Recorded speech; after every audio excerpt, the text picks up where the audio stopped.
आज के विषय में इतिहास को हम लोग इंग्लिश में हिस्ट्री कहते हैं। इनको क्या बोलेंगे? हिस्ट्री बोलेंगे। और इतिहास के जो जनक माने जाते हैं वो माने जाते हैं आपके हेरोडोटस। आपके जो हेरोडोटस है वो जनक के रूप में माने जाते हैं। तो जनक कौन है? जब भी जनक की बात आती है तो इतिहास के जनक है हेरोडोटस।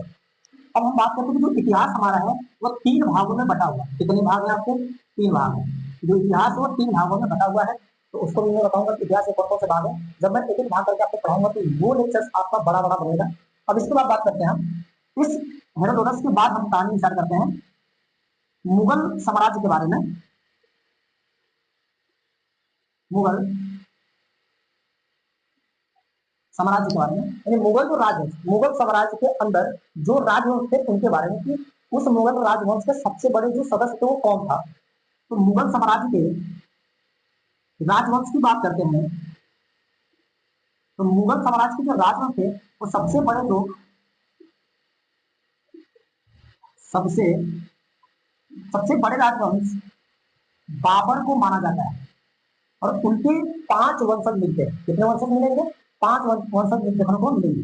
तो बाबर के बाद पहला जो वंशज आता है वो आता है आपका हुमायूं। हुमायूं के बाद दूसरा वंशज मिलता है जिसे हम लोग कहते हैं अकबर। अकबर एक राजा थे और अकबर के पिता का नाम है हुमायूं। और ये राजवंश का सबसे बड़ा वंशज था, सदस्य था। अब हम बात करते हैं किसके विषय में? अकबर के बारे में। यानी अकबर का पिता कौन है? हुमायूं। यानी अकबर जो है वो हुमायूं का पुत्र यानी बेटा है। तो दूसरा सदस्य मिल गया। तीसरा सदस्य आपका मिलेगा जिसको लोग बोलेंगे जहांगीर। ये यहाँ पे जहांगीर आएगा। तो तीसरा सदस्य है जहांगीर आता है। जहांगीर के जो पिता है वो अकबर है और जो जहांगीर है वो अकबर का बेटा है। अभी चौथा आपके सामने मिलेगा सदस्य, वो मिलेगा आपके सामने शाहजहां। शाहजहां के बारे में आप लोगों को मैं बताऊंगा कि शाहजहां की घटना क्या है। तो शाहजहां ने किसके याद में ताजमहल को बनाया था।